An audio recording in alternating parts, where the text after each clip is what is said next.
Benarkah etnis Rohingya bagian daripada propaganda elit global untuk menghancurkan suatu negara? Inilah sisi lain dari kejanggalan-kejanggalan pengungsi Rohingya.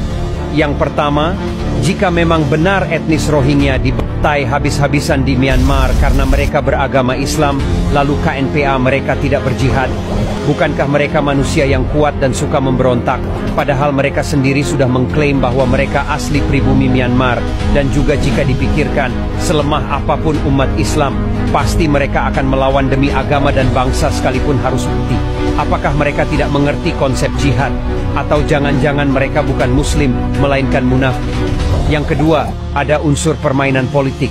Yang seharusnya bertanggung jawab atas etnis Rohingya adalah pemerintah Myanmar sendiri, bukan negara lain.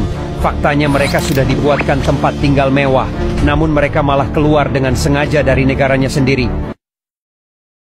Tanpa sadar penjajahan adalah kata lain dari hak asasi manusia.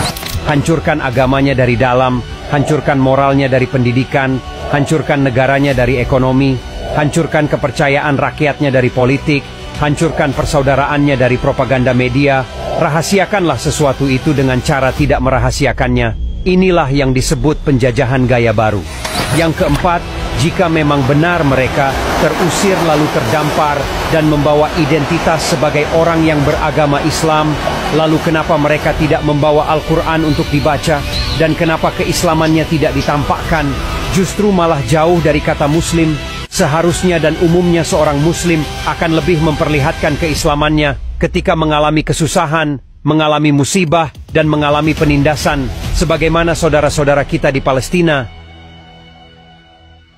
Namun kasus Rohingya ini tidak ada sedikit pun tanda-tanda keislaman. Yang ada malah sifat-sifat yang jauh dari kata Islam, rakus, tidak bersyukur dan tidak ada rasa terima kasih. Apakah ini propaganda atas nama agama?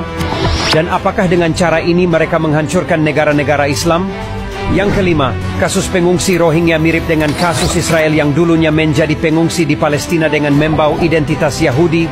Faktanya sekarang, pengungsi Rohingya yang dulunya ditolong dan diberi hak hidup, malah sekarang mereka berdemo dan minta tanah. Hal ini terjadi di Malaysia, dan yang harus kita perhatikan adalah mereka membawa identitas Islam, namun jauh dari kata Islam.